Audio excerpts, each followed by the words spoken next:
أشرف الأنبياء والمرسلين وخاتم النبيين أبي القاسم محمد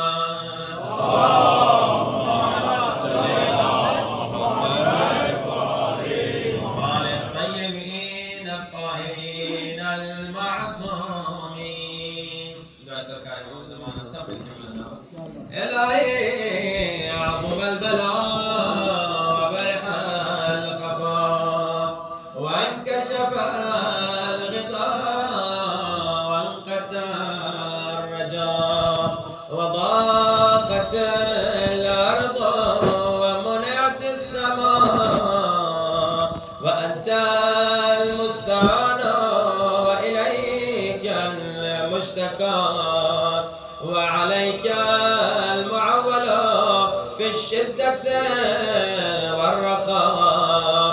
اللهم صل على محمد وآل محمد أولي الأمر الذين فرشت علينا طاعتهم وعرفتنا بذلك منزلتهم ففرج عنا بحقهم فرجا عاجلا قريبا كلمح البصر وهو قرب بلند يا محمد يا علي يا علي سب مل کے يا محمد يا علي يا علي اكفياني فإنكما كافيان وانصراني فإنكما ناصران. کھڑے ہو جائے. يا مولانا يا صاحب الزمان الغوث الغوث أدركني أدركني الساعة الساعة الساعة العجل العجل العجل يا أرحم الراحمين بحق محمد وآله الطاهرين.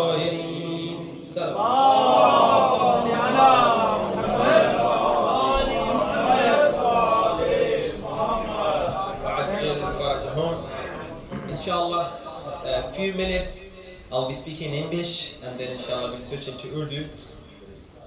In English, the topic, which briefly I want to talk about it, is the verse Allah subhanahu wa ta'ala is saying, لَإِن شَكَرْتُمْ لَأَزِيدَنَّكُمْ. If you thank for the blessings of Allah subhanahu wa ta'ala, Allah says, I will increase. If you thank for the blessings which Allah subhanahu wa ta'ala has bestowed you, Allah is saying, I will increase your blessings.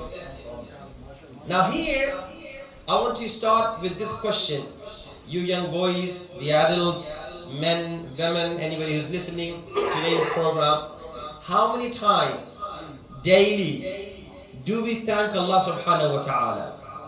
Now what happens generally, we normally say Alhamdulillah, Khuda ka shukr, this is which normally we use it.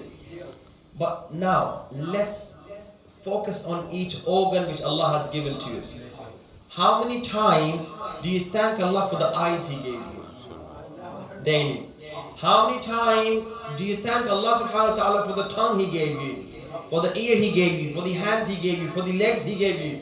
I sometimes give an example, I said, if this one thumb, if you did not have this thumb, you were not able to close your button, right?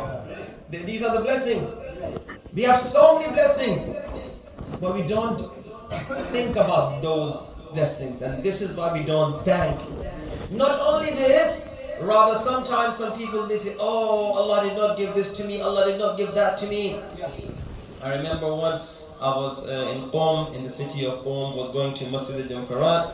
In the way I was with the driver and he was complaining. Do you know the reason why people complain? The reason why people complain is because they have forgotten, or they are ignoring, or they are negligent of the blessings which they already have. He said, oh look, the life is very tough, I don't have anything. I said, are you sure you don't have anything? He said, yeah, life is very, very tough, and I'm poor, and I'm not living a good life. I don't have anything. I said, okay, let me ask you. You are driving.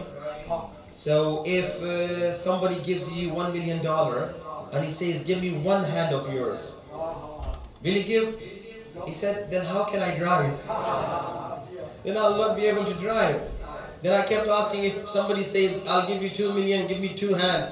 He said, no, I don't think, I'll not do that. Then I said, if somebody says, I'll give you $4 million and give me 2 hands and 2 legs. He said, no, I don't think, I'll not give. And I kept asking, if somebody gives you $5 million and says 1 eye, 2 hands and 2 legs. He said, no, I will just say no to that. I said, so you have 4-5 million. You own 4-5 million pounds. Oh, he said, yeah, that's a good way to think. I never thought it this way. Hadith says, oh people, when you are living in this world, for worldly matters, don't look on the one who is up. Rather look towards who is down. For worldly matters. For a spiritual matter is opposite. Now I'll give you an example. Somebody has a big house of 5 rooms. You have a house of 2 rooms. Don't look at him who has 5 rooms in his house. Look at the one who doesn't have a house. This is where you will say, oh my God, thank you. Today we are able to drink water, clean, pure water. There are some countries where people don't have their clean, pure water. Same place, animals come and drink water from there, and humans drink water from the same place. Think of them. Then you will realize how many blessings do you have. In one of the African countries, years ago I read that every day 5 children die of hunger. And you eat burgers and pizzas and so many other things, and you're still complaining, I don't have. Don't look towards the one who is up in worldly matters. Look towards who is down. This is where you will be able to thank. This is where you, for example, if you have 1 eye and your other eye is not working, don't say, look, he has 2 eyes. Look at the one who doesn't have any eye. This is where you'll be able to thank for the worldly matters. And for spiritual matters, no, it's opposite. For a spiritual matter, if you are reciting 2 rakat namaz, okay, mustahab namaz, okay, and somebody is reciting 4 rakat mustahab namaz, don't say that, oh no, I shouldn't look up, I should look towards down. Look, he is not even praying 1 rakat, so I am better. No. There you have to say, no, if he is reciting 2 rakat, I have to recite 6 rakat. So for a spiritual matter, you have to struggle and try to be on the higher levels. But for worldly matters, although you have to struggle, this doesn't mean, oh Maulana, so you mean that we shouldn't struggle? No. Although you should struggle, but don't focus on the one who is up. Rather think of the one who is down. And number 2, think of the blessings which Allah subhanahu wa ta'ala has given to you. Now just I counted 2 hands, 2 legs, 2 eyes, 2 ears, a tongue, lungs, heart, kidney, so many organs Allah subhanahu wa ta'ala has bestowed you. If you did not have this hand, how would you do matam? Just imagine. If you were not able to cry for Imam Hussein, just imagine. So Allah has given you so many blessings. Now let's come back. A greatest blessing which Allah has given to you. I don't know if you have ever thought of this blessing, or ever you have looked at this thing as a blessing. If Allah gives me 10 houses, I might say, oh, I have a blessing. If Allah gives you 4 wives, you might say, Allah has blessed me. Sometimes some people say, oh, mashallah, Allah has blessed him alone. He has 3 wives. Okay, so you think these things are blessings, okay? But you have a great blessing. I don't know if you ever have thought of this blessing. And what is that blessing? That is love of Ali ibn Abi Talib. Have you ever thought of this blessing?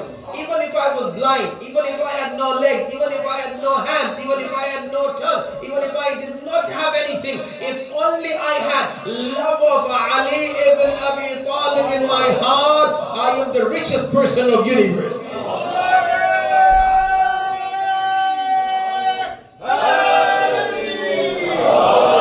Believe me, this is what our Imam has told us.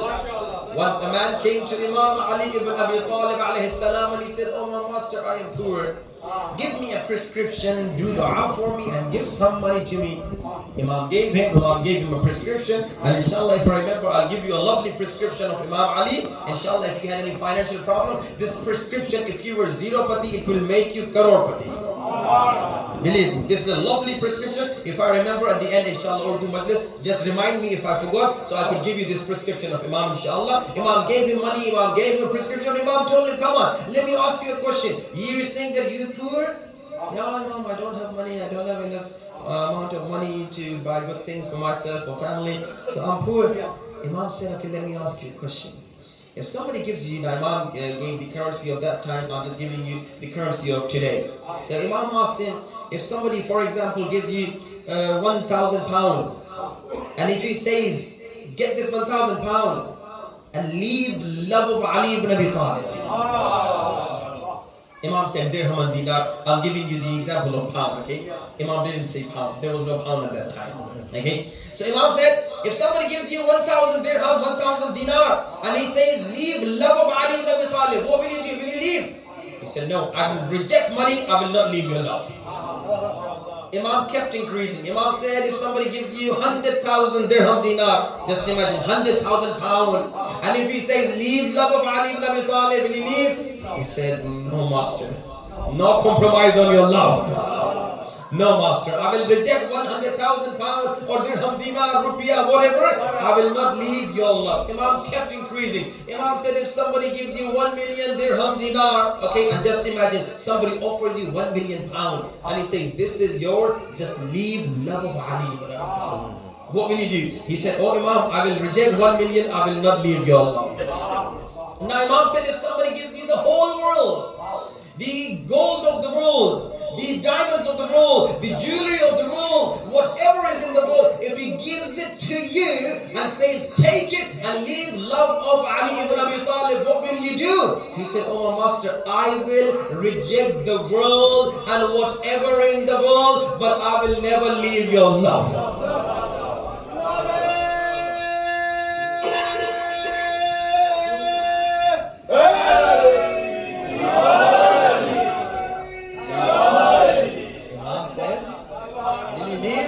Will you leave my love?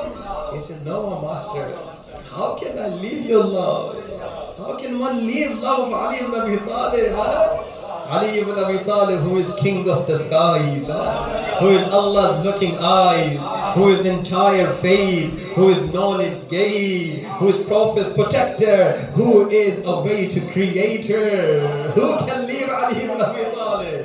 You have to understand what a precious diamond you have. Ali ibn Abi Talib is king of the skies, Allah's looking eyes, entire faith, knowledge gave, prophet's protector, a way to creator. Ali is galaxy overcrowded of suns. Ali is Abu Talib's son. Ali consists the well of Kisa. Ali is the most pure worshipper of Allah. Ali is remover of calamity. Ali calms down the difficulty. Ali brought peace to humanity. How can one leave Ali ibn Abi Talib?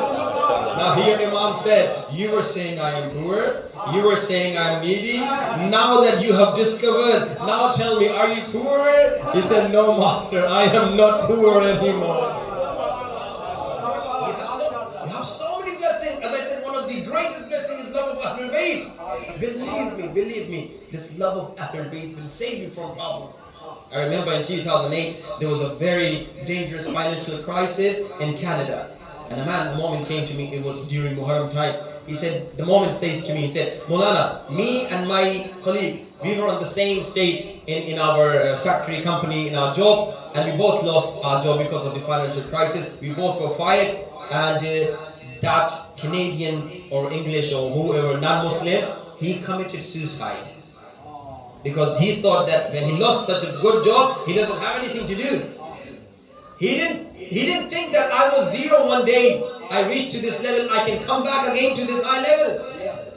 He said, I was in the same thing, because in this country, you have to pay mortgage, okay? So what happens when you have a very good job, for example, earning £10,000 a month, so you buy big houses, lalach, greed. Oh, so at 10,000, I will give 2,000 here, 2,000. You buy big cars, this greed comes in you. Because you're earning $10,000, 10,000 pounds, so this greed comes. When all of a sudden you lose your job, now you might think, oh, how can I pay the bills? How can I pay my mortgage? He said, this was in my mind, and this was in my friend's mind.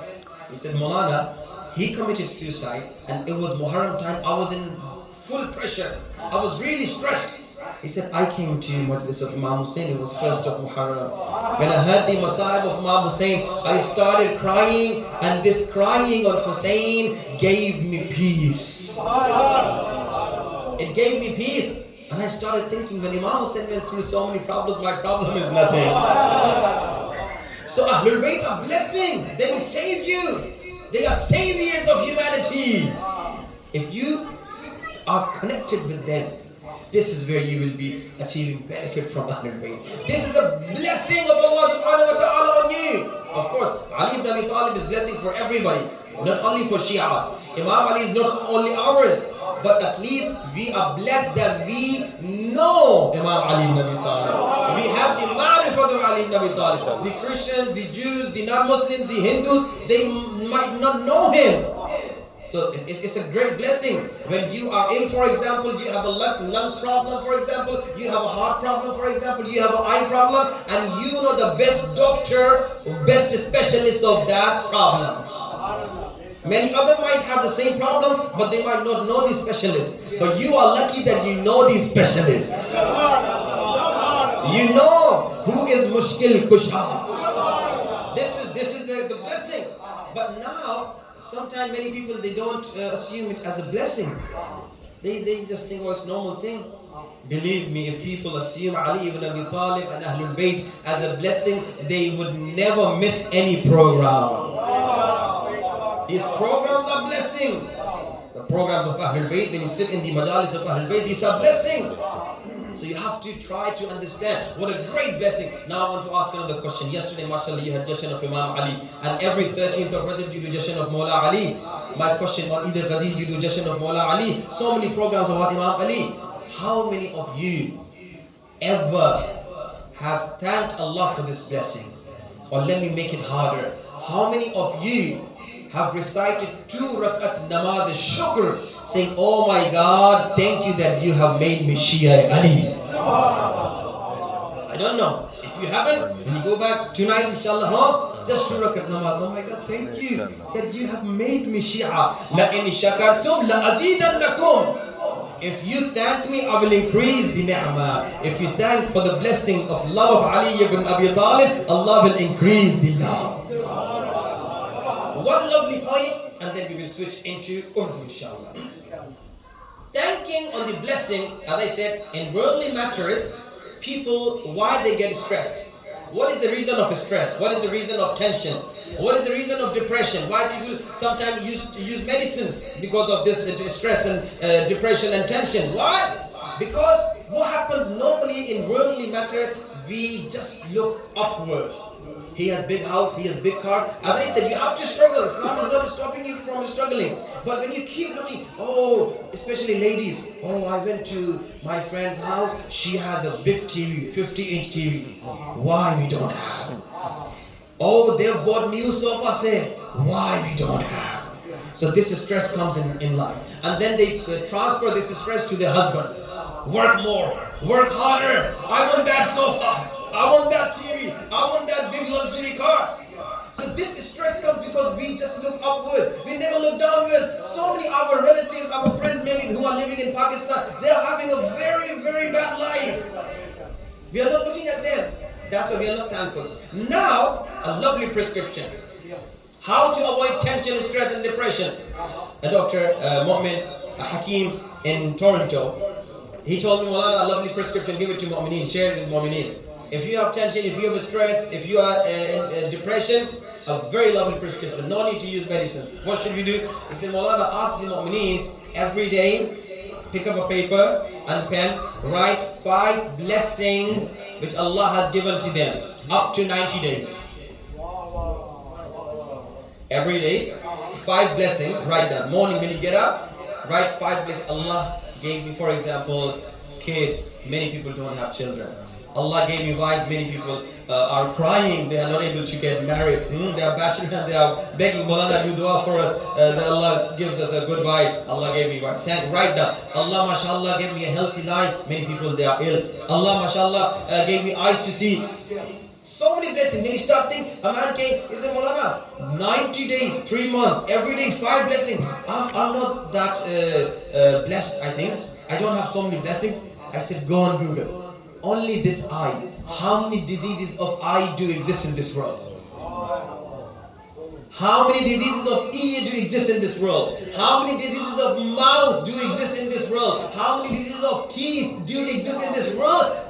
Each and every that illness and disease, you are saved from it. So I'm saved from this disease, I'm saved from this disease, I'm saved from. So when you will check every day, 5 times 90, calculator, 5 times 90, 450. When you will see I have 450 blessings, you will have no tension. You will have no stress, you will be in peace. Why we are in stress? Why we are in tension? Because we think we don't have this, we don't have that. Allah is saying, no, don't say I don't have that. This breathing, you are easily able to breathe. This is a blessing I've given to you. Many people, they are not able to easily breathe. During COVID, many people, when they faced these COVID problems, then they used to say, oh my God, what a great blessing was breathing. There's a lovely, very famous story, maybe you've heard. An old guy, he got ill. Look how many blessings we have. But we forget, we ignore them, we are negligent. An old man, he got ill and he was not able to urinate. So he went to the doctor. Doctor said, we'll do an operation and whatever, and it will cost you this much pound or this much rupees or whatever, and you will be like normal. The old man started crying. They thought maybe he doesn't have enough funds to pay. The doctor came and said, don't worry, if you don't have enough money, we will manage somehow. We will do the operation for free. He said, no, I'm not worried. I'm rich enough. I can buy you a full hospital. So why are you crying? He said, I'm crying because today, once you are opening the passage of urine for me and you are charging me, for example, 10,000 pounds. Allah helped me every day and He never charged even a single penny. Every day when you go for urine to washroom, once, twice, just imagine. Once they are opening the passage and they are charging 5,000 and 10,000 pounds. So every day Allah is giving you 30,000 for free. And you are just ignoring it. Believe me. The narration says, when you go to washroom, say, oh my God, thank you.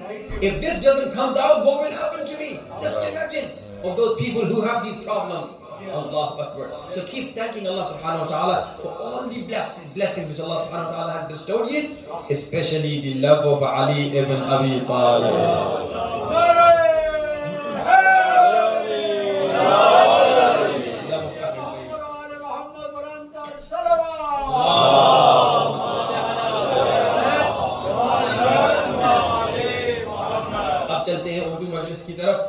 Urdu مجلس کی طرف جانے سے پہلے مل کے آئیے مولا امام زمانہ کی دعا پڑھتے ہیں. پہلی دعا میں تو آپ نے ساتھ زیادہ نہیں دیا کچھ لوگوں کے علاوہ. دوسری دعا میں امید ہے کہ آپ ساتھ دیں گے. بسم اللہ الرحمن الرحیم. اللہم کل ولی جان حجت ابن حسن صلوات کیا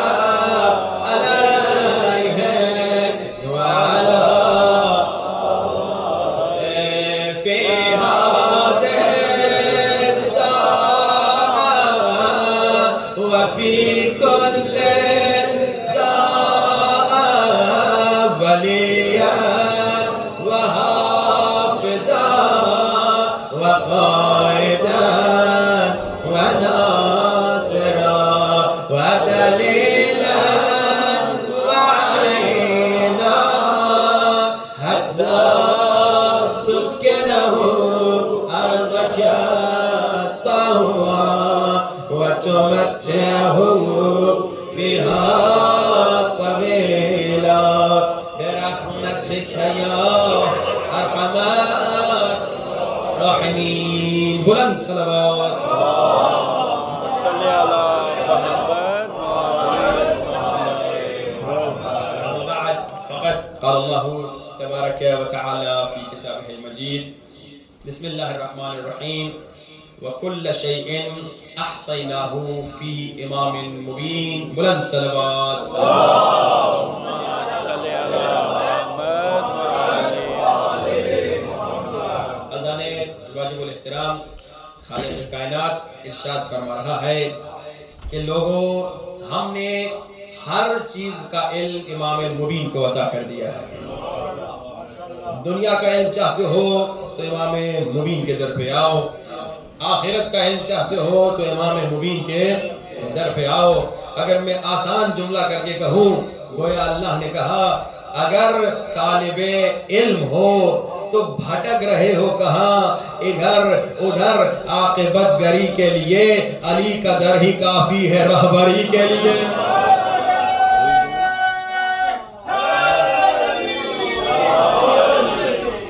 اگر طالب علم ہو تو کسی عالم کے در پہ جاؤ، کسی جاہل کے در پہ نہ جاؤ.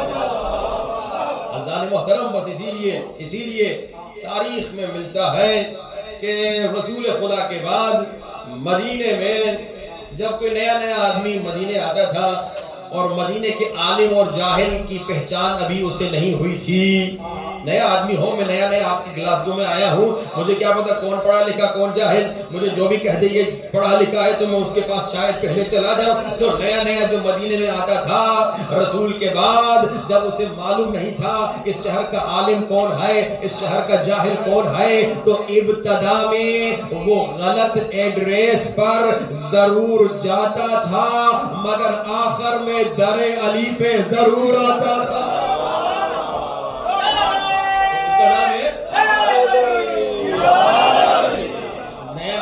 آپ کے شہر میں نیا میں آؤں، غلط ایڈریس پہ جا سکتا ہوں، لیکن جب غلط ایڈریس پہ چلا کوئی جاتا تھا آخر میں در علی پہ کیونکہ اسے پتا چلتا تھا کہ بھائی یہ جس سے سوال پوچھنے آیا ہوں کبھی کہہ رہا ہے کہ عرب کی عورتوں سے پوچھ کے بتاتا ہوں، کبھی کہہ رہا ہے کہ اپنی بیٹی سے پوچھ کے بتاتا ہوں. وہ لوگ بیچارے سمجھ جاتے تھے کہ بھائی ایڈریس صحیح نہیں ہے.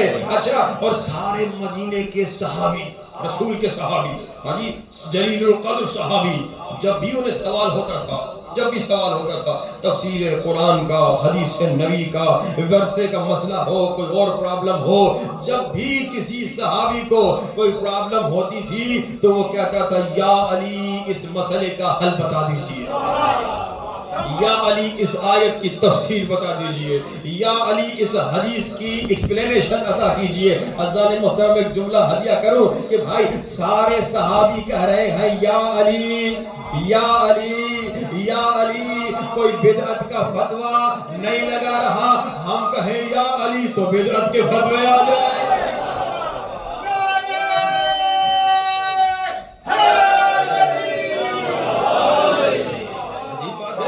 یا علی صرف ہم نہیں کہتے، اصحاب کی سنت ہے. اور اصحاب میں ایک صحابی تو ایسے ہیں جنہوں نے ایک بار یا علی نہیں کہا بلکہ 70 بار کہا یا علی. آپ کہیں مولانا صاحب آپ خطابت میں جا رہے نہیں بھائی کیا کہا لولا علی. بھائی اگر علی نہ ہوتے میں ہلاک ہو جاتا. ایک بار نہیں 70 بار کہا. بھائی اس کا ترجمہ آسان الفاظ میں کروں تو یہی ہوا یا علی مدد. بھائی لولا علی، اگر علی نہ ہوتے میں ہلاک ہو جاتا. اس کا وہی ترجمہ ہوا کہ اس نے 70 مرتبہ یا علی مدد کہا. آپ کی پیاری سماعتوں میں ایک جملہ ہدیہ کروں. 70 مرتبہ کہا لولا علی لولا علی لولا علی. کاش دل سے ایک مرتبہ کہہ دیتا مولا علی.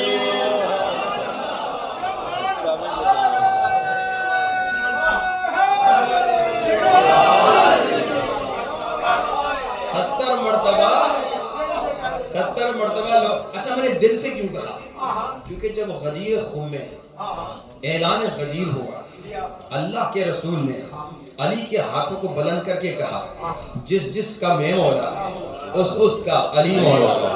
شاعر نے قلم اٹھا کے کہا ہو خم پہ جس کا اعلان امیر المومنین ہونا اسے ججتا ہے سلطان فلک فخر زمین ہونا.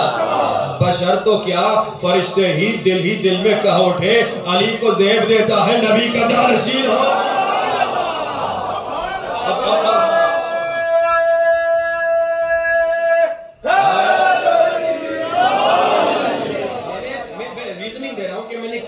دل سے کہا ہوتا. جب یہ سارا اعلان ہو گیا تو سارے بیعت کرنے آ گئے تو یہ صاحب بھی آ گئے اور انہوں نے کہا کہ بخن بخن مبارک ہو اصبحت مولاي میرے مولا بن گئے. بس اسی لیے میں نے کہا تو تھا ایک بار مولا لیکن کاش دل سے کہہ دیتا. کیونکہ زبان سے کہنا کافی نہیں. آپ ایک مشہور جملہ اکثر پر کہتے رہتے ہیں علی مولا زبان کے ساتھ دل بولا.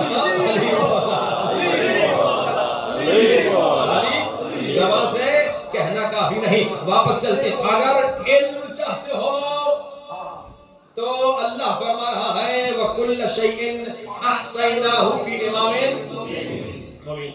اچھا جناب میرے مولا کے پاس اکثر لوگ آتے تھے سوال پوچھنے. اکثر آتے تھے. بعض تو وہ تھے جو ڈائریکٹ مولا کے پاس آتے تھے پہلے سے ہی, بعض غلط ایڈریس سے ہو کے آتے تھے. اب ہوتا یہ تھا یہاں سوال پوچھا جاتا تھا جیسے سوال آپ سے کوئی پوچھتا ہے, مولانا صاحب سے پوچھتا ہے, ڈاکٹر صاحب سے پوچھتا ہے, تو کچھ ہماری زندگی میں ایسے سوالات ہیں 5 10 15 20 100 150 200 ہم فوراً جواب دے دیتے ہیں. بھائی کیا نام ہے؟ علی عباس حسین جو بھی. کہاں رہتے ہو؟ 147 جو بھی آپ کا ایڈریس ہے. اور کس اسکول میں پڑھتے ہو؟ بچہ بھی پوچھو تو بتا دے گا. کتنے سال کے بچہ. کچھ ایسے سوال ہیں جو بچے سے بھی پوچھو فوراً جواب دے دے گا. مولا علی کے پاس جب بھی لوگ آتے تھے مولا علی سوال کا جواب دیتے تھے. ایک پوچھا جواب دیا, دوسرا پوچھا جواب دیا, تیسرا پوچھا جواب دیا. اچھا پھر میں واپس آتا ہوں. کسی بچے کو آپ سوچئے 6-7 سال کا بچہ کیا نام ہے بتا دے گا, کتنے سال کیوں بتا دے گا, کس اسکول میں پڑھتے ہو اسکول کا نام بتا دے گا, شاید ابا کا نام بھی بتا دے. بعض کہتے ہیں کہ ابا کا نام بابا ہے, اماں کا نام اماں ہے, لیکن بھائی کا نام کیا ہے بتا دے گا. اب اس بچے سے پوچھئے فجر کی نماز میں شک ہو گیا کہ دوسری رکعت میں تھا یا تیسری رکعت میں. اب یہ بچہ رک جائے گا. اب بچہ کہے گا بابا سے پوچھ کے بتاتا ہوں. بابا کہے گا یہ تو مجھے بھی نہیں معلوم, مولوی صاحب سے پوچھ کے بتاتا ہوں. بھائی اچھا کسی ڈاکٹر کے پاس چلے جائیے, بڑا ڈاکٹر مشہور آپ کی گلاس 2 کا ڈاکٹر, مریض کو دیکھ کے پہچان لیتا ہے بھائی تمہیں فلاں بیماری ہے. ہاں جی, ایک مریض کو دیکھا, 10 مریض دیکھا, 100 مریض دیکھا, ایک مریض آ جائے گا جہاں وہ کہے گا ذرا ٹیسٹ کروا کے آپ, ذرا چیک اپ کروا کے آپ, کوئی سی ٹی اسکین کروا کے. وہ کنفیوز ہے, یعنی وہاں پہ وہ سمجھ نہیں پا رہا. چیک کہتا ہے کہ ری چیک کر کے بتاتا ہوں, پوچھ کے بتاتا ہوں. ہاں جی, دوستوں سے کولیگ سے پوچھ کے عالم کے پاس چلے جائیں, بڑا سے بڑا عالم 100 سوالوں کا جواب دے گا, 150 200 سوالوں کا جواب دے گا. کہیں نہ کہیں کہے گا ذرا ری چیک کر کے بتاتا ہوں, پوچھ کے استاد سے بتا. بھائی یہ دنیا ہے, بھائی اسی طرح ہے. اچھا جناب تاریخ اٹھا کے دیکھ لیجئے, مولا علی کے پاس جب کبھی کوئی آتا تھا سوال پوچھنے آتا تھا, مولا کبھی یہ نہ کہتے تھے کہ پوچھ کے بتاتا ہوں, مولا کبھی یہ نہیں کہتے تھے کہ ری چیک کر کے بتاتا ہوں, مولا کبھی یہ نہیں کہتے تھے کہ بیٹی سے پوچھ کے بتاتا ہوں, مولا کبھی یہ نہیں کہتے تھے کہ مطالعہ کر کے بتاتا ہوں. یہاں سوال آیا وہاں مولا کا جواب شروع ہو گیا.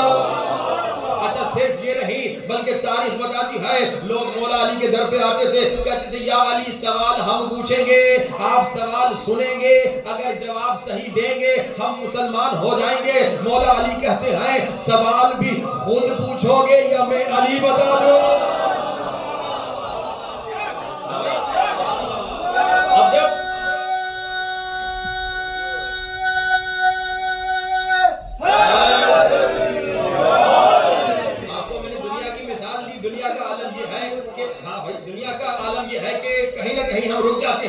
کہ پوچھ کے بتاتا ہوں, سوچ کے بتاتا ہوں, دیکھ کے بتاتا ہوں, لیکن علی ابن ابی طالب کے پاس 100 مرتبہ, 1000 مرتبہ, 10,000 مرتبہ, جتنی 1000 مرتبہ جب بھی کوئی آتا تھا سوال پوچھتا تھا, کبھی یہ نظر نہیں آیا کہ علی مولا کہیں پوچھ کر بتاتا ہوں, دیکھ کر بتاتا ہوں, ری چیک کر کے بتاتا ہوں. اگر ایک صاحب تھے ان کو علی کی معرفت نہیں تھی, انہوں نے سمجھا علی ہمارے جیسے.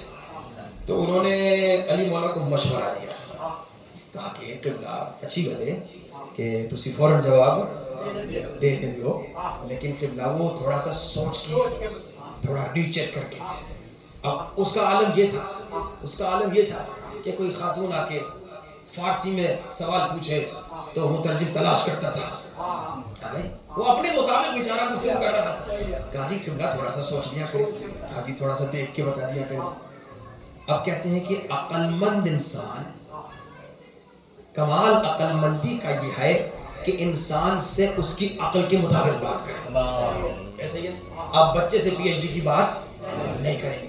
اسی لیے تو ہم کہتے ہیں جو بچوں کو اسکولوں میں بری چیزیں سکھائی جا رہی ہیں, جو اچھے نام سے سکھائی جا رہی ہے, ابھی اس کا ٹائم نہیں ہے.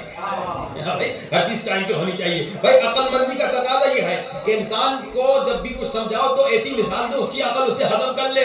اب کہا کہ یا علی, اتنے لوگ آپ سے سوال پوچھتے ہیں, آپ فوراً جواب دے دیتے ہیں, کبھی سوچا کریں, کبھی دیکھا کریں, کبھی ری چیک کر لیا کریں. اس نے اپنے ذہن کے مطابق علی مولا کو اپنے جیسا سمجھا تھا. مولا علی نے دیکھا, اس کی عقل کو سمجھا. مولا نے کہا اب پہلے میں سوال پوچھتا ہوں, تم میرے سوال کا جواب دو. میرے سوال کے جواب میں تیرے سوال کا جواب ہے. کہا یا علی بتائیے کیا سوال ہے. مولا علی نے پوچھا ذرا یہ بتاؤ تیرے ایک ہاتھ میں کتنی انگلیاں ہیں.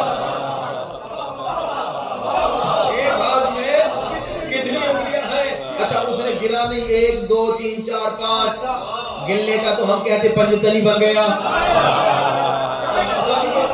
اس نے گنا نہیں, اس نے دیکھا دوبارہ نہیں, ری چیک نہیں کیا. یہاں مولا علی سے اس نے کہا یا علی آپ سوچتے کیوں نہیں, آپ ری چیک کیوں نہیں کرتے. وہاں مولا علی نے کہا تیرے ایک ہاتھ میں کتنی انگلیاں ہیں, دیکھے بغیر, گنے بغیر, ری چیک کیے بغیر. کہا یا علی 5 انگلیاں ہیں. مولا نے کہا دیکھا کیوں نہیں, ری چیک کیوں نہیں کیا, گنا کیوں نہیں. کہا یا علی ہمیشہ جو میری آنکھوں کے سامنے ہے. علی مولا نے کہا جیسے تمہارا ہاتھ ہمیشہ تمہاری آنکھوں کے سامنے ہے, ویسے پوری کائنات ہمیشہ علی کے سامنے.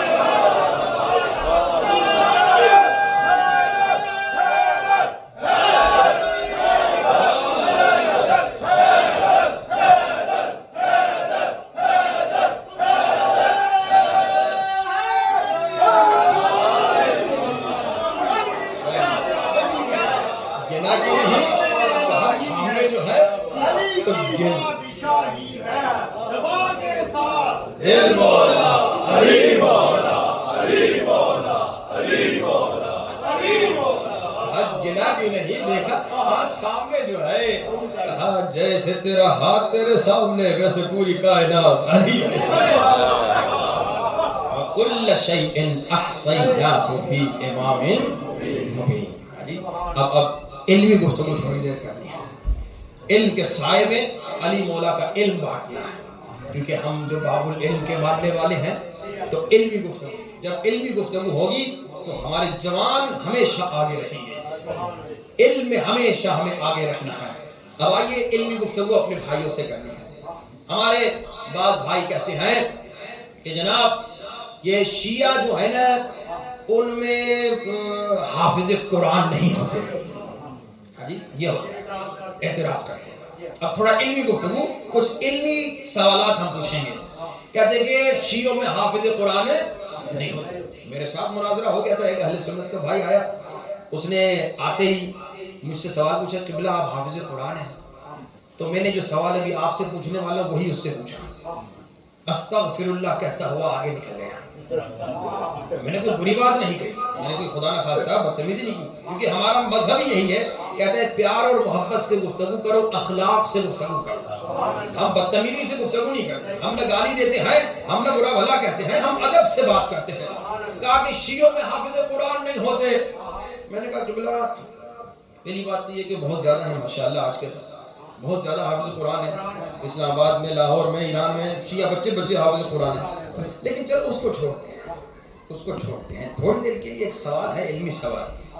آپ کہہ رہے ہیں کہ شیعہ حافظ قرآن نہیں ہوتے, اسی لیے ان کو آپ کم سمجھ رہے ہیں. یہی ہے کہ بھائی یہ تو حافظ قرآن بھی نہیں, ان میں حافظ قرآن بھی نہیں, اسی لیے آپ ان کو کم سمجھ رہے ہیں. پیار اور محبت سے مجھے بات سمجھ میں نہیں آ رہی, میں نے بڑا تلاش کیا, ذرا آپ ہی مجھے بتا دیں کہ آپ کے 4 خلیفوں میں مولا علی کے علاوہ پہلے 3 خلیفوں میں کون کون حافظ قرآن تھا؟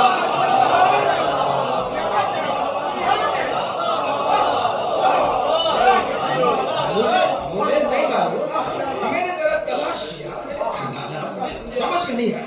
آپ کہیں شیعہ حافظ قرآن ہے، ٹھیک ہے جی، تھوڑی دیر کے لیے ہم علمی گفتگو کر رہے ہیں، مقصد توہین نہیں، دل آزاری نہیں، بدتمیزی نہیں، پیار اور محبت۔ ہم ریسرچ کر رہے ہیں، تسی بھی ریسرچ کرو، ہم ریسرچ کر رہے ہیں، آپ بھی ریسرچ کرو، ذرا ہم دیکھنا چاہتے ہیں کہ بھائی آپ کہتے ہیں شیعوں میں حافظ قرآن نہیں تو یہ جناب کم ہے یا فلاں ہے، تو میں نے بڑا تلاش کیا، مجھے ذرا بتاؤ آپ کے جو 4 خلیفے ہیں مولا علی کے علاوہ پہلے 3 خلیفوں میں کون کون حافظ قرآن؟ اچھا پھر آگے چلتے ہیں، پھر سوال ہے علمی گفتگو، ایک یہ دوسرا سوال اور موضوع کو آگے لے چلتے ہیں انشاءاللہ مصاحب سے کنیکٹ کریں گے۔ دوسرا سوال پیار اور محبت سے، اچھا جناب آپ کہتے ہیں جناب اصحاب کی عظمت، خلفاء کی عظمت، ٹھیک، اب ہم نے ریسرچ، شاید ہماری ریسرچ کمزور ہے، آپ ہمیں بتائیے ذرا سا۔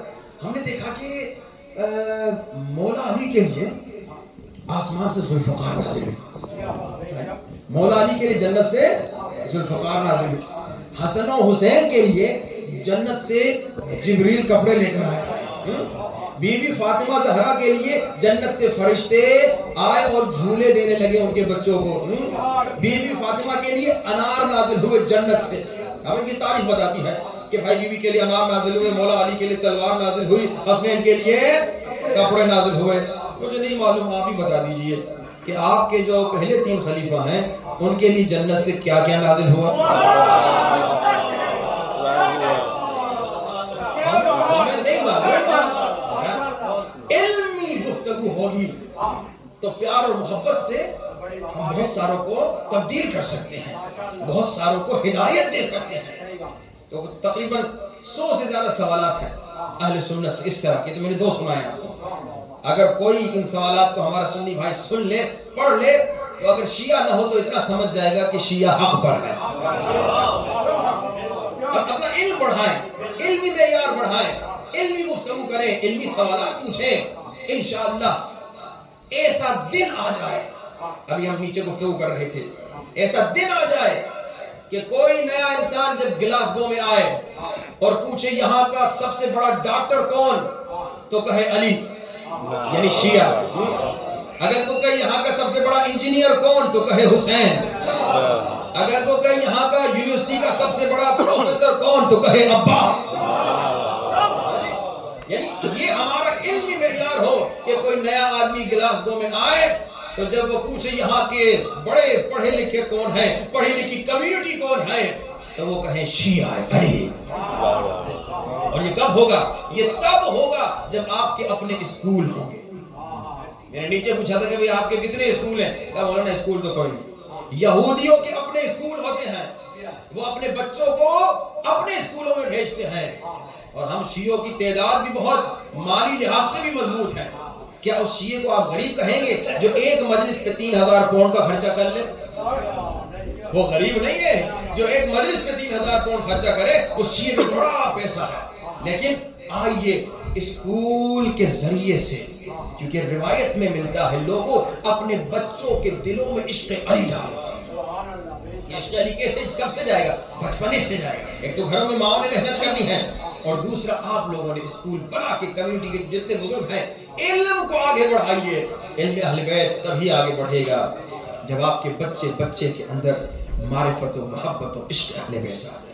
اکثر ہم جب جاتے ہیں مختلف ممالک میں، مختلف شہروں میں، لوگ کہتے ہیں مولانا بچے نہیں آ رہے، جوان نہیں آ رہے۔ ایک تو وجہ یہ ہے کہ آپ لوگوں نے بچوں کو اردو نہیں سکھائی، ہاں جی، انگلش سیکھنے والے بچے، انگلش بولنے والے بچے، انہیں اردو کی مجلس میں کہاں مزہ آئے گا؟ ہاں جی، وہ تو آپ بزرگ ہیں، وہاں سے سنتے آئے ہیں، تو آپ کو پھر مزہ آ رہا ہے جب مولانا صاحب کہتے ہیں کون جنگ میں رسول کا ساتھ دیتا رہا اور کون تشریف لے کر گیا۔ یہ تو آپ کو مزہ آتا ہے نا، آپ جانتے تشریف کے اندر کیا بیٹھا ہوا ہے۔ بچے کو کیا پتا؟ بچے کو یا تو اردو سکھائیے، یا اگر اردو نہیں آتی تو اس طرح کچھ انگلش کی مجالس کے ذریعے سے اس میں معرفت اہل بیت ڈالیے اور بڑھائیے۔ اور یہ کام کب ہوگا؟ جب شیعہ اسکول ہوگا، وہاں پہ وہ کلیئرلی بتائیں گے کون کون رسول کا ساتھی تھا، کس کی تلوار ٹوٹ چکی تھی پھر بھی رسول کے ساتھ تھا، اور کون وہاں پہاڑوں پہ نظر آ رہا تھا۔ وہ ساری بچوں کے دلوں میں عشق و محبت اہل بیت جب ڈالیں گے تو یہاں امام بارگاہ میں آپ کو ٹینشن ہی نہیں، بچہ خود آئے گا، بچے کو محبت و عشق لے کر آئے گا جو بچپنے میں اسکول میں بلڈ اپ ہوتی رہی ہے۔ لیکن آپ کے بچوں کے دلوں میں محبتیں کس کی ہیں؟ رونالڈو، پتہ نہیں کوئی کرکٹر، کوئی فٹ بالر، یہ محمد صالح کیا ہے، وہ ان کی محبتیں ہیں، پتہ نہیں فٹ بالرز، کرکٹرز، سنگرز اور ایکٹرز، اور ان کے بارے میں آپ کے بچے اتنا جانتے ہیں جتنا اماموں کے بارے میں شاید نہ جانتے ہیں۔ اکثر میں لوگوں سے پوچھتا ہوں کہ مولا علی کے بابا کا نام کیا ہے، مولا علی کے بابا کا نام کیا ہے، اکثر لوگ جواب غلط دیتے ہیں۔ شیعہ بچوں کی بات کر رہا ہوں، غیر شیعوں کی بات نہیں کر رہا، ہاں جی۔ اور ان بچوں سے پوچھو تو یہ جناب سارے جتنے کارٹون ہیں، بیٹ مین ہے، اسپائڈر مین ہے، ان سب کو اچھی طرح جانتے ہیں۔ کیوں جانتے ہیں؟ کیونکہ اسکولوں میں یہ ساری چیزیں سیکھ رہے ہیں، ایک طرف سے استاد ٹیچر، ایک طرف سے اسکول کا ماحول، ایک طرف سے بچے اور کلاس میں یہ غلط چیزیں سیکھ کر آ رہے ہیں، اور پھر آپ بعد میں روتے ہیں کہ ہمارا بچہ بگڑ گیا، ہماری بچی بگڑ گئی۔ اللہ اکبر، مومنین آ کے ہمارے پاس رو کے کہتے ہیں مولانا صاحب بچی بھاگ گئی، بچہ دھوکہ دے گیا، اللہ اکبر۔ تو پھر کیا رہا؟ اس میں غلطی اس بچی کی کم ہے، غلطی ماں باپ کی ہے، جنہوں نے بچے کی تربیت میں ٹائم نہیں دیا، جنہوں نے آپ 8 گھنٹے کام کرتے ہیں، 10 گھنٹے کام کرتے ہیں، کس لیے؟ پیسے کمائیں، ہاں جی، کہ بڑا گھر خریدیں، بڑے صوفے خریدیں، ٹی وی خریدیں، وہی جو میں نے انگلش میں کہا تھا، ہاں جی۔ اسی لیے 12 گھنٹے دن میں کام کرنے والوں کتنے گھنٹے اپنے بچوں کے ساتھ گزارتے ہو؟ سوال ہے، بچے کو کتنا ٹائم دیتے ہو؟ ایک صاحب نے ریسرچ مجھے بتائی کینیڈا میں، انہوں نے کہا مولانا یہاں پہ ویک میں ماں باپ 2 گھنٹے بچوں کو دیتے ہیں، ہفتے میں 2 گھنٹے کا، پورا دن ویک ڈیز میں تو کام پہ جاتے ہیں، جب بچے سوئے ہوئے ہوتے ہیں نکل جاتے ہیں، جب بچے سوئے ہوتے ہیں واپس آتے ہیں، اور ویکینڈ پہ بھی خریداری اور دیگر کاموں میں 2 یا 1 گھنٹہ خالص ٹائم بچوں کو ملتا ہے ہفتے میں۔ اب اگر بچہ بگڑے تو پھر بچے کا قصور نہیں، آپ کا قصور ہے۔ تو خدا را علم اہل بیت بچوں کو پیار اور محبت سے انشاءاللہ سکھائیے، محبت اہل بیت بڑھائیے، اور کم پیسہ کما لیں ٹھیک ہے، کم کھانا کھا لیں ٹھیک ہے، لیکن وہ بہت بری بات ہے کہ آپ کا بچہ پھسل جائے، بہت بری بات ہے۔ ایک شیعہ کا بچہ، ایک عاشق کا بچہ، ایک عزادار بچہ پھسل جائے، جب یہ سننے میں آتا ہے بڑا دکھ ہوتا ہے، اتنا نیک بچہ، اتنا عزادار بچہ پھسل گیا۔ برف ہوتی پھسلتا نہیں آدمی، لیکن جو احتیاط سے چلتا ہے، جو احتیاط سے چلنا جانتا ہے وہ نہیں پھسلتا، اور یہ احتیاط علم اہل بیت سے سیکھا، یہ احتیاط محبت و معرفت اہل بیت سے سیکھا۔ خدا را بس ایک ہی اشارہ اور مسائل، ہفتے میں اگر آپ 90% دنیا داری پہ لگا رہے ہیں اور 10% بچوں کی تربیت پہ لگا رہے ہیں، تو آپ سمجھیے کہ آپ بہت غلط کام کر رہے ہیں۔ اب میں نہیں کہوں گا کہ 90% بچوں کی تربیت پہ لگائیں اور کھانا وانا بھول جائیں، کمائی بھول جائیں، گرچہ اگر یہ کام کریں تو پھر بھی بہتر ہے۔ اگر سوکھی روٹی کھائیں اور 90% ٹائم بچوں کی تربیت پہ لگائیں تو پھر بھی بہتر ہے، کیونکہ جب یہ بچہ بڑا ہو کے عاشق و عزادار اور نوکر حسین بنے گا نا، اسی کے وسیلے سے آپ کو نجات ملے گی۔ لیکن اتنی کوشش ضرور کریں کہ آپ اگر 100% ٹائم میں سے 70% دنیا داری میں لگا رہے ہیں، کام کاج میں لگا رہے ہیں، تو 30% خالص ٹائم بچوں کی تربیت میں لگائیں۔ خواتین بھی اسی طرح، اگر 70% ٹائم ڈراموں میں، غیبتوں میں، گپ شپوں میں لگا رہی ہیں، تو 30% خالص ٹائم بچے کی تربیت میں لگائیں۔ بچے کی تربیت میں لگائیں، کیا مطلب؟ بہت آسان ہے۔ بچے کی تربیت میں یعنی جب بچہ کھانا کھا رہا ہے تو کہے بیٹا بسم اللہ کہو۔ بچے کی تربیت میں یعنی کیا؟ یعنی جب میاں گھر میں آ رہا ہے تو اپنے شوہر کی عزت کر کے اپنی بیٹی کو سکھائے کہ شوہر کی عزت یوں کی جاتی ہے۔ یہ ساری تربیت ہے۔ بچے کی تربیت یعنی کیا؟ جب ماں کھانا بنائے تو وضو کر کے کھانا بنائے، اپنی بیٹی کو سکھائے کہ بیٹا جب بھی کھانا بناؤ تو وضو کر کے بناؤ، تو وہ کھانا بنانا عبادت ہو جاتا ہے۔ یہ ساری تربیت ہے۔ بچے کی تربیت میں صرف یہ نہیں کہ امام بارگاہ میں ہی اسے 30 گھنٹے بٹھاؤ، نہیں، بچے کی تربیت آپ پریکٹیکلی دیکھیں۔ بچہ وہ نہیں ہوتا جو آپ چاہتے ہیں، بچہ وہ ہوتا ہے جو آپ ہوتے ہیں۔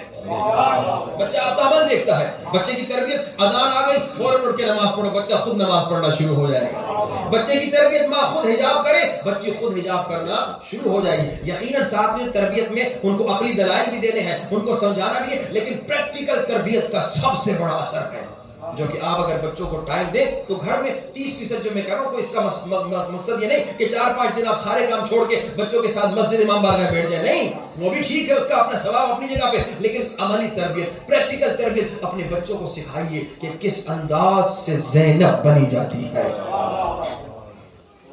اپنے بچوں کو سکھائیے کہ زینب کیسے بنی، زینب ہے کیا، زینب کا میسج کیا ہے. یہ کب سیکھے گی بچی؟ جب ماں پریکٹیکلی سکھائے گی. جب ماں پریکٹیکلی نامحرم کے سامنے آرام سے نہیں آئے گی تو بچی مجلس میں جب سنے گی نا کہ زینب کو بازار میں لایا گیا تب بچی بھی روئے گی. لیکن جب ماں پریکٹیکلی نامحرموں کے ساتھ گپے شپے لگائے گی، بازاروں میں بے حجاب گھومے گی پھرے گی، تو پھر بچی زینب کے مصائب پہ نہیں روئے گی. امریکہ کا واقعہ ہے، مولانا مصائب پڑھ رہے تھے بیوی زینب کے کہ بیوی کو دربار اور بازار میں لایا گیا، تو ایک بچے نے مجلس کے بعد اپنے باپ سے پوچھا بازار میں تو روز اماں بھی جاتی ہے، اس میں رونے کی کیا بات، کیونکہ اسے تربیت نہیں کی. اللہ اکبر. اور جب بچے کی تربیت کی، مجھے یاد ہے مشہد میں مولا رضا کے حرم میں صحن انقلاب میں مصائب پڑھ رہا تھا، 3 برس کی بچی تھی، مصائب میں یوں تڑپ تڑپ کے رو رہی تھی گویا اس کی اپنی ماں کی چادر چھینی گئی ہے. یہ تربیت ہو. کیوں ہمارے یہاں بچے رو نہیں سکتے، جوان کیوں نہیں رو؟ کیونکہ تربیت ہم نے نہیں کی، ان کا نہیں قصور. اپنی بھی تربیت کریں، مصائب میں خوب گریا کریں. ابھی ہمارے بھائی مصائب پڑھ رہے تھے، یہ وہ مصائب تھے جس میں انسان تڑپ تڑپ کے اگر روتا روتا مر جائے تو کم ہے، لیکن آواز کسی کی نہیں آ رہی تھی، آنسو کم نکل رہے تھے. مصائب اہل بیت میں تڑپ تڑپ کے رویا کرو، چیخ چیخ کے رویا کرو. کیسے رویا کریں؟ سنو ایک عالم دین کا واقعہ. ایک عالم دین مرزا شیرازی ایک مرتبہ کسی ذاکر کو کہتے ہیں ذاکر آج بیوی زینب کے مصائب سناؤ.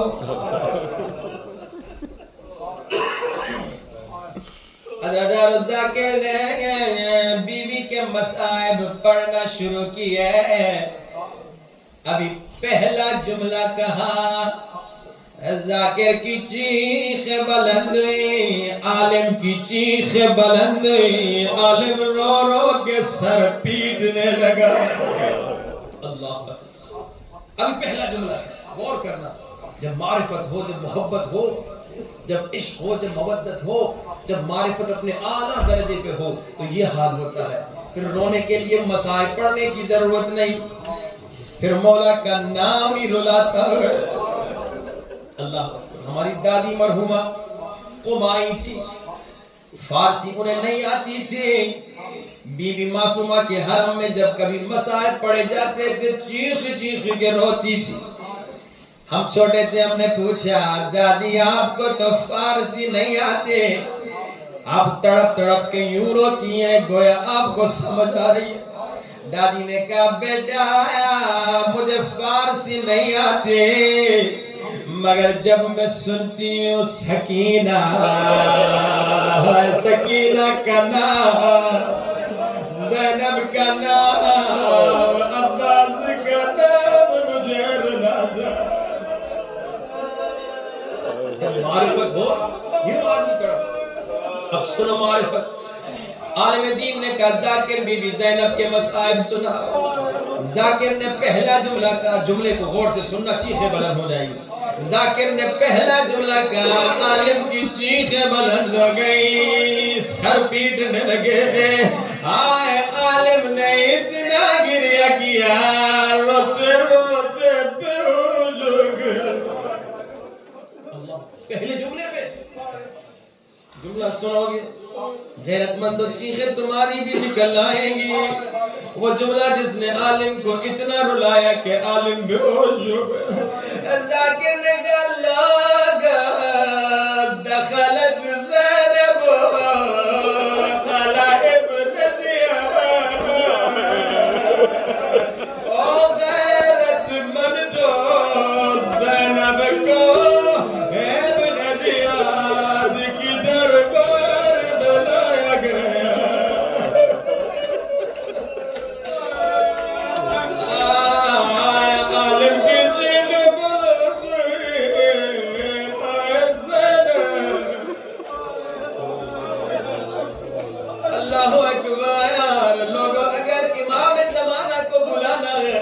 مولا فرماتے لوگوں ہائے میری پپی زینب کے مسائل پڑھا کرو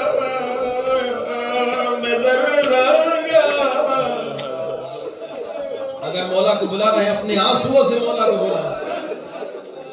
عالم کے چہرے پہ پانی ڈالا آیا مولانا ابھی تو مصائب شروع ہی نہیں ہوا. آپ نے اتنا گریہ کیا عالم کے گریہ میں اضافہ ہوا. عالم نے رو رو کے کہا تمہیں بی بی کی شاید معرفت نہیں ہے اور یہ وہ بی بی ہے جو نانا کے روزے پہ بھی رات کو جاتی تھی. اس زینب کو شرابی کی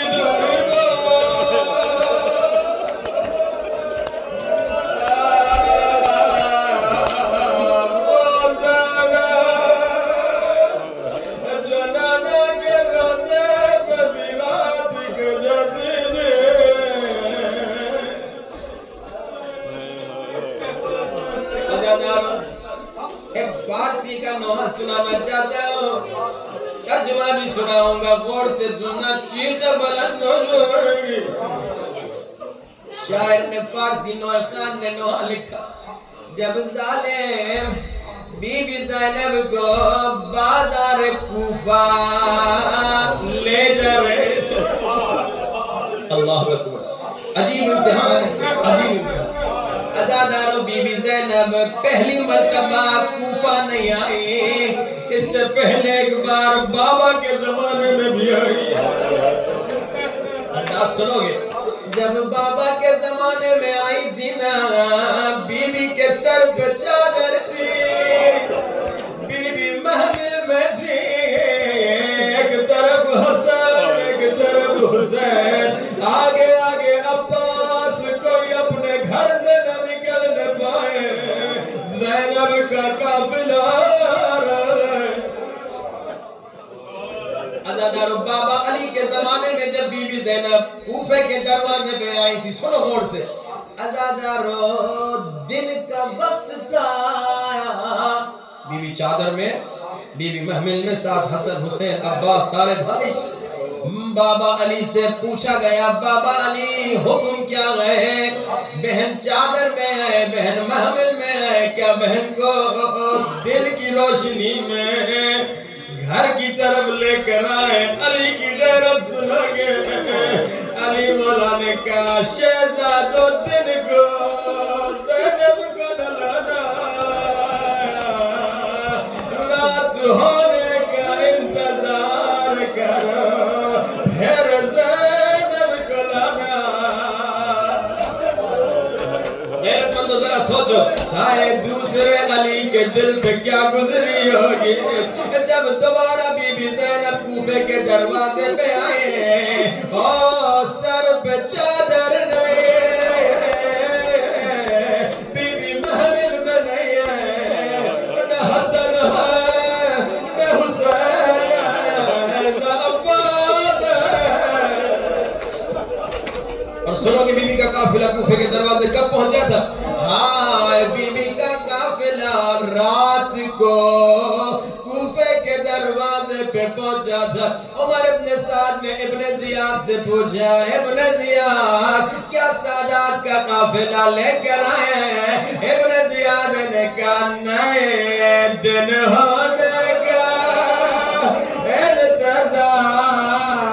انتظار کرو اور ہزاروں بدماشوں کا مجمع بنا پھر زینب کا میں کرا. میں قربان زینب کی غربت. اب نوحہ سننا فارسی کا نوحہ شاعر نے بی بی کا درد لکھا. کیا لکھا ہے؟ لکھا ہے جب بی بی کو بازار کوفہ لے جا رہے تھے نا عجب نہیں بی بی زینب نے بھائی حسین کے سر کی طرف دیکھ کے کہا کیا کہا اے حسین جان اے میری جان حسین جان مادر زہرا. حسین تجھے اماں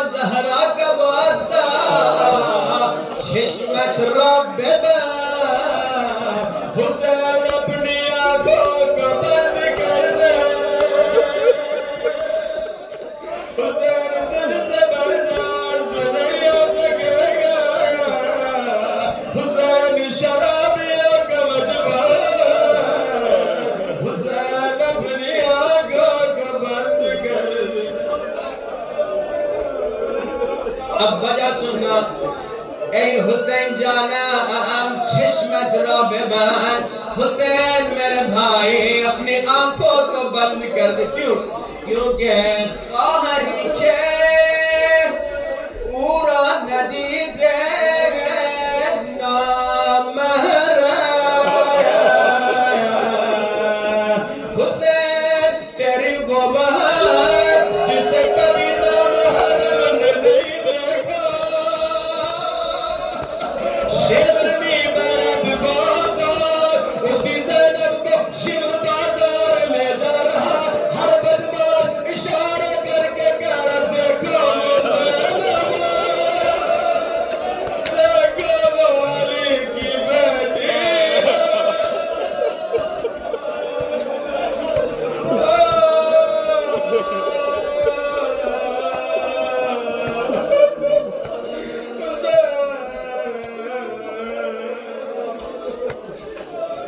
تیری وہ بہن جسے کبھی نامحرم نہیں دیکھا اسے شبر بازار لے جا روتی ہوئی آنکھوں سے ہاتھوں کو بلند کرو دعا کی قبولیت کا وقت ہے امام زمانہ کو بلانا ہے دل کی گہرائیوں سے یا صاحب الزمان مولا مولا مولا جان بولا یا صاحب الزمان مولا مولا مولا جان بولا یا صاحب الزمان مولا مولا جان امام زمانہ ہمارے گنہگار ہاتھوں کو نہ دیکھیے امام زمانہ آپ کو ان زخمی ہاتھوں کا واسطہ اور جو کربلا کے بعد گردن کے پیچھے بن گئے ازادار ہو ایک روایت اور زحمت تمام تو گھٹ گھٹ کے نہ روئے چیخ چیخ کے رونا تڑپ تڑپ کے رونا امام کیا فرماتے ہیں امام فرماتے لوگوں جب میرے دادا حسین کے مسائل پڑے جائیں گھٹ گھٹ کے نہ رونا مولا کہتے ہیں چیخ چیخ کے رونا مولا کیسے روئیں مولا کہتے ہیں جیسے کوئی بوڑھی ماں جوان بیٹے کی لاش پہ گئے تڑپ تڑپ کے کہتی ہے ہائے بیٹا ویسے رونا کے چیخ چیخ کے کہا ہائے حسین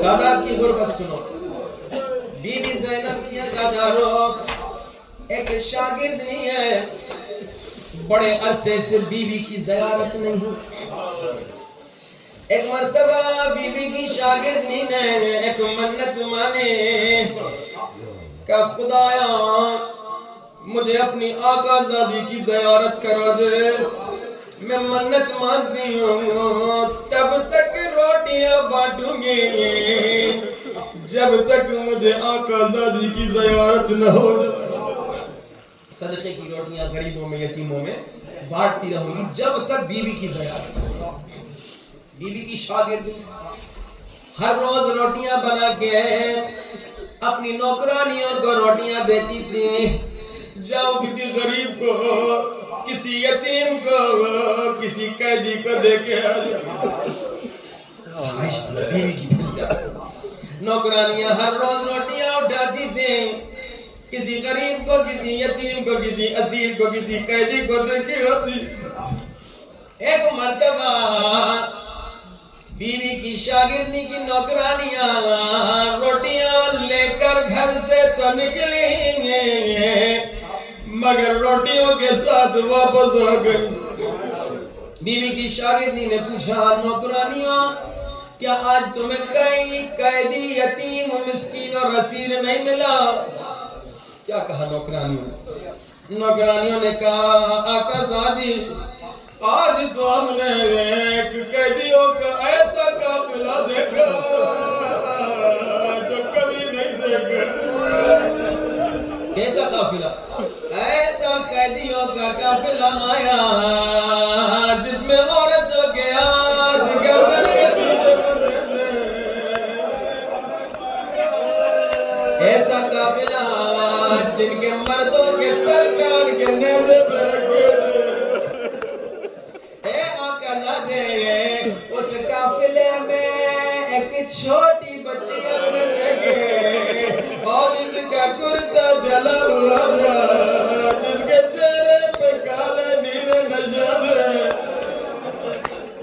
بیوی کی شاگردی نے پوچھا تو پھر تم نے ان غریبوں ان قیدیوں کو یہ روٹیاں کیوں نہیں دی؟ سنو گے بیوی کی شاگردی کی نوکرانیوں نے کہا آقا زادی ہم نے دینا چاہیے، مگر انہوں نے کہا ہم صدقے کی روٹیاں نہیں کھاتے، ہم پہ صدقہ حرام ہے۔ بیوی کی شاگردی، بیوی کی پڑھی لکھی ہے، بیوی سے اس نے درس حاصل کیا ہے۔ جیسے اس نے یہ جملہ سنا اچانک کہتی ہے جتنا میں جانتی ہوں صدقہ تو نبی کی بیٹیوں میں حرام ہے، صدقہ نبی کے بچوں میں حرام۔ یہ کون قافلہ ہے کہ خود جا کے روٹی دیتی ہوں؟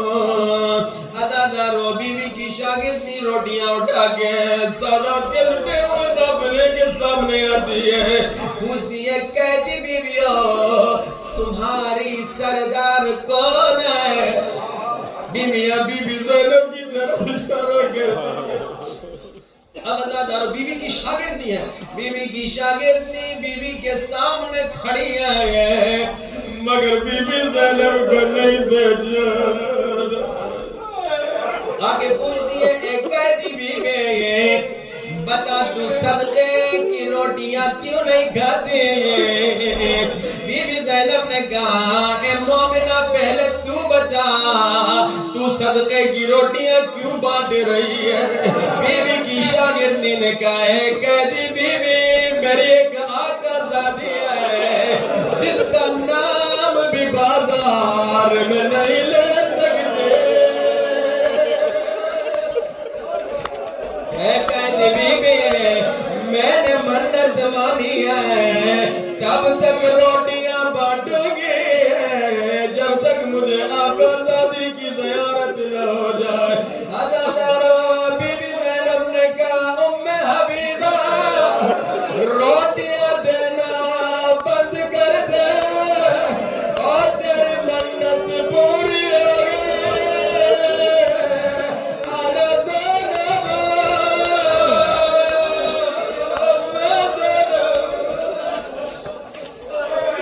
لیکن عزادارو بیوی کی شاگردی کو یقین نہیں آیا، ایک مرتبہ سر سے پاؤں تک بیوی کو دیکھا، رو کے کہا ایک قیدی بیوی میری زینب اتنی بوڑھی نہیں تھی، میری زینب کی کمر جھکی نہیں تھی، اگر تو زینب ہے بتا تیرا حسین کہاں ہے؟ آج بی بی زینب نے کٹے سر کی طرف اشارہ کیا السلام علی الحسین، یہ میرا حسین ہے۔ زینب حسین کے بغیر کہیں نہیں جاتی، آج بھی حسین زینب کے ساتھ ہے۔ ہاتھوں کو بلند امام زمانہ کو بلائیے یا صاحب الزمان مولا مولا مولا جان بولا یا صاحب الزمان مولا مولا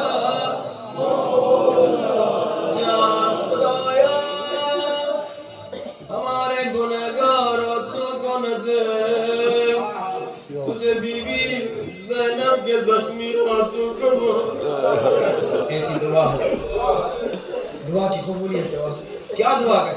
خدایا ہماری زندگی میں کبھی ایسا دن نہ آئے جب مصائب زینب پڑ جائے اور ہماری آنکھوں میں آنسو نہ آئے۔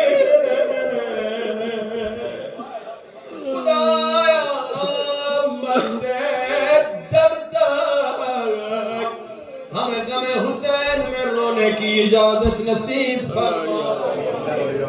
خدایا ہمارے بچوں کو عاشق حسین مولا بنا، ہمارے بچوں کو اطاعت مولا حسین نصیب فرما، ہماری بیٹیوں کو سکینہ سلام اللہ علیہ کی طرح وفادار امام زمانہ بنا، ہمارے بیٹوں کو اصغر و اکبر و قاسم کی طرح وفادار امام زمانہ بنا۔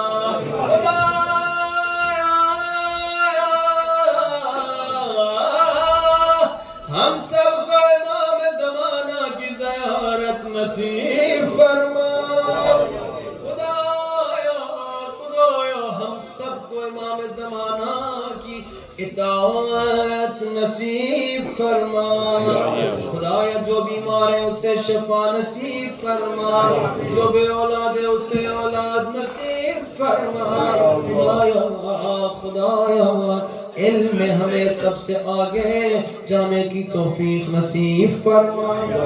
خدایا ہمیں نعمتوں کا شکریہ ادا کرنے کی توفیق نصیب فرما۔ خدایا ہمارے دل میں عشق و محبت و مودت مولا علی بڑھا۔ خدایا ہم سب کو اس سال 40 میں کربلا مولا حسین کی زیارت نصیب فرما۔ اپنے مرحومین کے لیے، بانیان مجلس کے مرحومین کے لیے، ہمارے مرحومین کے لیے قرآن سورۃ الفاتحہ۔ بسم اللہ الرحمن الرحیم، الحمدللہ رب العالمین، الرحمن الرحیم، مالک یوم الدین، ایاک نعبد و ایاک نستعین، اہدنا الصراط المستقیم، صراط الذین انعمت علیہم غیر المغضوب علیہم ولا الضالین۔ ماتم بی بی